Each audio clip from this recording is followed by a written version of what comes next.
سلام، وقتتون بخیر. امروز میخوایم با هم دیگه مشکلات iOS 26 رو بررسی کنیم که آپدیتیه که جدیداً چند روز پیش اضافه شده و خیلی از ما پرسیدیم باگ‌هاش چیه، دانلودش کنیم یا نه، و یه سری ها هم دانلود کرده بودین که یه سری مشکلات داشت. ما اینجا اول به سوالات پرتکرار شما جواب میدیم و اگه هم که دانلود نکردین میتونین از روی همین ویدیو باگ هاش رو متوجه بشین. یکی از مهمترین سوالاتی که خیلی هم پرتکرار بوده این بوده که آیا آپدیت کردن iOS باعث میشه که هلس باتری کم بشه؟ چون خیلی از شما میگفتین ما آپدیت کردیم و هلس باتری ما کمتر نشون میده.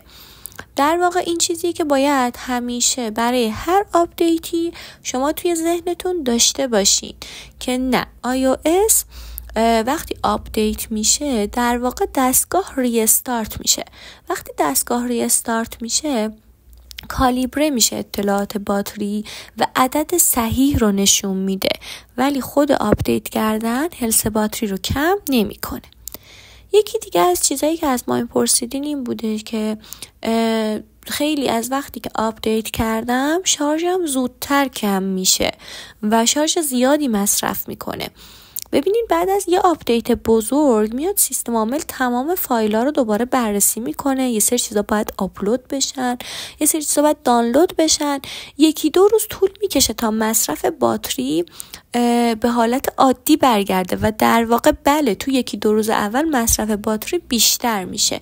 بهش زمان بدین درست میشه و آپدیت کردن باعث این نمیشه که شارژ شما زودتر کم بشه به طور کلی، فقط همون چند روز اوله. یه مشکل دیگه ای که وجود داشت این بود که میگفتن که هات اسپات ما غیر فعال شده و چطوری باید درستش کنیم. اینجا براتون من طریقشو میگم، باز هم اگه مشکل داشتید برامون بنویسین. غیر فعال شدن هات اسپات اینجوری درست میشه که باید برید بخش سلولار روی سیم کارتی که اینترنتتون روی اون فعاله بزنید و از اون بخش سلولار دیتا نتورک اسم اپراتور رو بذارید و اسم IPN ها رو تغییر بدین تو هر دو قسمت. اون وقتی که بیاین بیرون میبینین که دوباره فعال شده براتون.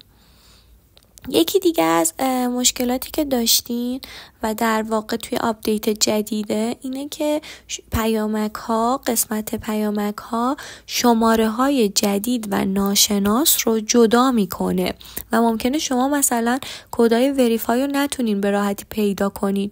کاری که باید بکنین اینه که برای سرشماره های مهمتون که نیاز دارین برین داخلش اون مرکز نون رو بزنین. وقتی اون رو بزنید کاملا همش به حالت قبلی برمیگرده و شما سرشماره‌های مهمتون رو دارید.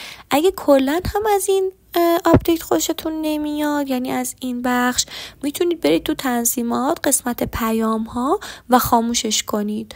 یه مشکل دیگه ای هم که همینجا بگیم این بود که توی تماس ها وقتی میزنیم روی شماره ها میره توی اطلاعات اون فرد، تماس نمیگیره که خب برای تغییرش باید اون بخش بالا رو خود توی صفحه تماس ها بخش بالا رو لمس کنید و بذارید روی کلاسیک.